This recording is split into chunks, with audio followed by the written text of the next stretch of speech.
2013년 1월 15일 네팔의 수도 카트만두에 있는 트리부반 국제공항을 출발해서 포카라 공항으로 가던 예티항공 소속 691편이 착륙을 불과 몇 분 앞두고 공항 바로 앞에 추락해서 탑승객 72명이 모두 사망한 안타까운 사고가 한 번 있었죠. 포카라라는 곳은 히말라야 산맥을 찾는 사람들이 몰려드는 트레킹의 성지 같은 곳입니다. 하지만 그 히말라야 산맥이 굉장히 험준하다 보니까 공항 입지가 사실 그렇게 좋지는 않죠. 그래서 이 공항이 매우 위험한 공항이어서 추락을 했다, 세계에서 가장 위험한 공항이다, 이런 보도도 굉장히 많이 나왔습니다. 근데 이 사고가 정말 공항이 위험했기 때문에 안 생길 사고가 생긴 거냐? 오늘은 이 사고의 공식 사고조사 보고서를 토대로 진짜 문제는 뭐였는지를 한번 알아보겠습니다. 오늘의 익스플레인은 예티항공 691편 참사입니다.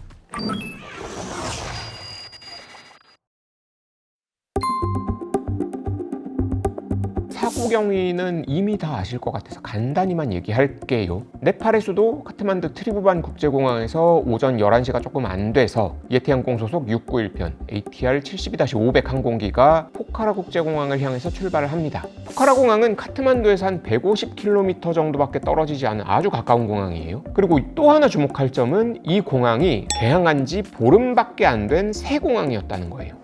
아무튼 이 비행기가 잘 날았다가 착륙하기 직전에 활주로를 향해서 180도 선회 접근을 하는 단계에서 갑자기 왼쪽으로 크게 기울면서 그대로 기수가 땅을 향하고 계곡으로 추락을 합니다. 활주로 코앞에서 벌어진 일이에요. 사고기는 기령 한 16년 정도 된 비행기고 비행시간은 29,000시간이 조금 안 됐었습니다. 예전 사고랑 달리 요즘은 이런 사고들이 스마트폰 카메라에 잡히는 경우가 굉장히 많죠. 이 사고도 추락 현장이 생생하게 카메라에 잡히면서 사고 영상이 급격하게 인터넷에 퍼지기도 했고 이것 때문에 좀 충격까지 받은 사람들도 있었다고 해요. 그 사고로 비행기에 탔던 승객 68명 그리고 승무원 4명 모두 희생되는 안타까운 인명피해가 생겼습니다. 사고가 났으니까 사고조사위원회가 바로 꾸려졌죠. 사고조사위원회가 꾸려지면 제일 먼저 일단 하는 게 사고 당시 공항의 날씨랑 조종사들의 건강 상태 이런 걸 체크를 합니다. 당시의 공항 날씨는 바람이 3에서 5노트 정도로 아주 약한 남동풍이 불었고 가시거리도 6km 정도로 비행 안전에 큰 문제가 없는 상황이었어요. 그 사고조사 보고서에 보면 요날의 날씨 상태를 옵티멀, 이상적이었다라고 표현을 하고 있습니다. 두 번째, 승무원들의 컨디션. 조종을 했던 조종사는 1978년생이고 비행시간 6,400시간, ATR은 비행시간 186시간을 가진 조종사였어요. 부기장석에 앉아있던 조종사, 이 조종사는 기장보다 훨씬 선임이고 이 비행기에서는 교관 역할을 수행했습니다. 1964년생이고 무려 22,000시간에 가까운 비행시간을 가졌습니다. ATR 기종 비행시간도 3,300시간이나 되는 베테랑 조종사였어요. 두 조종사 모두 건강 상태나 과로 같은 이력은 없는 걸로 조사가 됐습니다. 다행히도 블랙박스가 온전해서 분석해본 조사위원회가 하는 부분을 하나 발견을 해요. 비행기는 공항을 180도 돌아서 12번 활주로에 착륙하기 위해서 준비를 하고 있었어요. 블랙박스에 기록된 추락 시점은 오전 10시 57분 32초입니다. 이보다 1분 20초 전에 비행기의 플랩이 15도로 한번 펼쳐집니다. 플랩 뭔지는 이제 다 아시죠? 이 착륙할 때 쓰는 이렇게 날개에서 뻗어나오는 장치. 그리고 또 그로부터 15초 뒤에 기장이 교관에게 플랩을 30도까지 다 펼치라고 지시를 해요. 교관은 기장을 보조하는 상황이었기 때문에 복창을 합니다. 그리고 복창을 했으면 이행을 해야 돼요. 그런데 비행기록 장치를 뜯어보니 플랩이 15도에서 30도로 펼쳐졌다는 기록이 나타나지가 않아요. 그 대신 무슨 변화가 있었냐? 프롭기 엔진의 프로펠러 회전 속도가 줄어들면서 토크 값도 같이 줄어드는 변화가 나타납니다. 이런 변화가 왜 나타났는지를 살펴봤더니 교관이 플랩 30도라고 복창을 한 다음에 움직임이 기록된 장치가 플랩 각도를 바꾸는 플랩 레버가 아니고 프로펠러의 토크 값을 변화시키는 컨디션 레버라는 장치였던 거예요. 이 컨디션 레버라는 게 설명을 드리려면 시간이 너무 걸려서 이것도 별도로 나중에 한번 다뤄보는 기회를 갖겠습니다. 여기서는 아무튼 조종사의 조작 실수 이렇게 생각해 주시면 이해가 좀 쉬울 거예요. 그러면 애초에 이 공항이 위험한 공항이라는 얘기는 왜 나왔냐? 포카라 공항이 위치한 곳의 지형도를 한번 볼게요. 활주로가 북서에서 남동 방향으로 이렇게 비스듬하게 나 있는데 비행기가 남동에서 북서쪽 방향 30번 활주로 방향으로 접근할 때가 아니라면 죄다 산에 둘러싸여 있죠. 그래서 비행기가 남동 방향 12번 활주로로 접근을 하려면 산등성이를 따라 180도 유턴해서 돌아 내려야 돼요. 이날 이 사고기가 착륙하려던 활주로가 바로 12번 활주로입니다. 개항한 지 2주 된 공항에 180도 유턴으로 착륙해야 하니까 지형 확인하랴, 고도 확인하랴, 속도 체크하랴 조종사들이 좀 바빴던 거예요. 원래는 기장이 뭐 플랩 30 이렇게 부르면 옆에 있는 조종사가 자, 스피드 체크 이렇게 말하면서 플랩 내려도 되는 속도가 맞는지 한번 보고 플랩 레버 조작을 하고 플랩이 실제로 움직이고 있는지 확인도 하고 다 내려갔다고 알려주기도 하고 이런 식으로 몇 번씩 서로 왔다 갔다 하면서 체크하는 절차를 거치는데 이런 게 없었다는 거예요. 사고조사 보고서에 이런 표현이 나오는데 착륙 과정에서 표준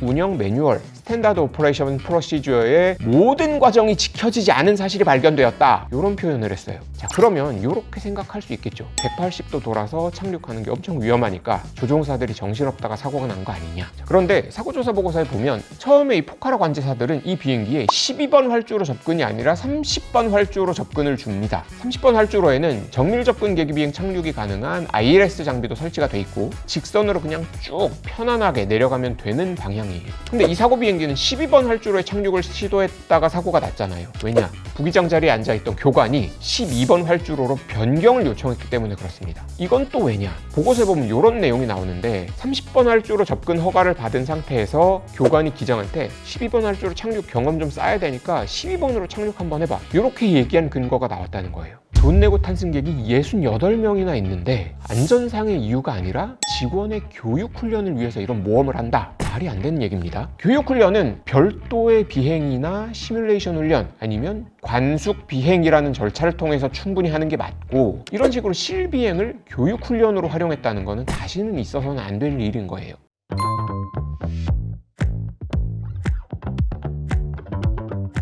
산으로 둘러싸인 유턴을 해야 되는 공항 뭐 이런 것도 문제가 있는 거 아니냐. 사고조사 보고서에서도 공항에 대한 문제 제기를 하긴 했습니다. 근데 지형 자체가 문제가 아니라 공항 운영 당국에 문제가 있다는 결론을 냈어요. 산으로 둘러싸인 이 공항에 대한 아무런 위험성 검증이나 시뮬레이션, 평가 이런 게 이루어지지 않았다는 거예요. 공항의 민항기를 운항시키려면 발생 가능한 위험 요소를 파악하고 그에 맞는 표준 운항 절차를 공항에서 먼저 발간을 해야 항공사들이 자체 절차를 수립하고 안전하게 운항을 할 수 있는데 이런 과정 자체가 아무것도 없이 공항 먼저 열어버렸다는 겁니다. ILS가 있는 30번 활주로 접근 자체는 큰 문제가 없었지만 선회 접근이 필수인 12번 활주로로 접근할 때는 아무런 접근 절차나 참조점이 없었기 때문에 조종사들이 경험이나 감각에 의존해서 접근을 해야 됐고 집, 산봉우리 이런 지형 지물을 참조 삼아서 접근할 수밖에 없었던 거예요. 자, 여러분 우리 김해공항도 뭐 18번 활주로가 선회 접근이라서 똑같이 위험한 거 아니냐 이렇게 하실 수 있는데 이 포카라 공항이랑 비교하는 건 좀 아닙니다. 우리나라 18번 활주로 접근은 우선 시각 접근, 비주얼 어프로치 차트가 있어요. 그리고 땅에는 선회 접근할 때 그 불빛만 따라가면 활주로 앞까지 갈 수 있도록 해주는 그 시퀀셜 라이트라고 하는 요 시각 참조 장비도 설치가 돼 있어요. 그래서 이걸 바탕으로 각 항공사들이 조종사 업무량을 줄이고 안전도 담보할 수 있는 항공사의 자체 절차, 컴퍼니 스탠다드를 만들어서 운영을 하고 있거든요. 이런 것들이 개항한 지 2주밖에 안 되는 이 네팔의 공항에는 단 하나도 없었다는 겁니다.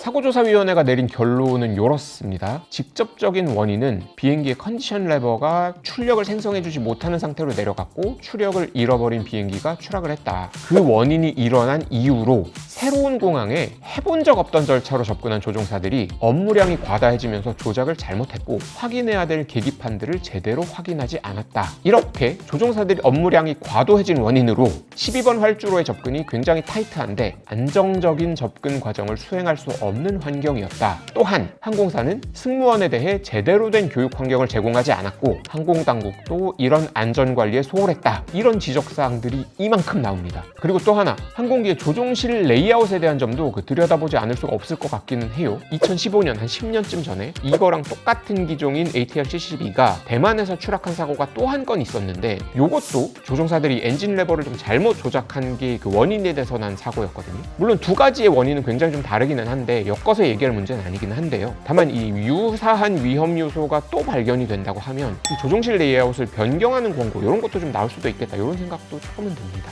다들 기억하고 계시는 그 샌프란시스코 공항에서 아시아나가 착륙 중에 추락했던 사고 있었잖아요. 그 사고도 직접적인 원인은 조종사 과실로 결론이 나오긴 했는데 777 기종의 계기판에 나오는 표시들이 조종사들한테 좀 혼란을 줄 수 있겠다, 이런 내용도 좀 포함이 됐었거든요. 개선 필요 사항으로 언급하기도 했던 걸로 기억이 좀 나요. 무슨 말씀을 드리고 싶은 거냐, 항공사고라는 건 어떤 한 가지 이유로만 발생하는 사고는 아니다. 여러 가지 복합적 원인들이 쌓이면서 한 점으로 모여서 거기서 뻥 하고 터지는 게 항공사고다. 그래서 모든 항공사고 보고서의 맨 앞에 보면 이런 문장이 좀 있습니다. 이 보고서는 누구를 벌하고 비난하기 위한 목적이 아니라 또 다른 사고가 발생하지 않도록 하기 위함이다.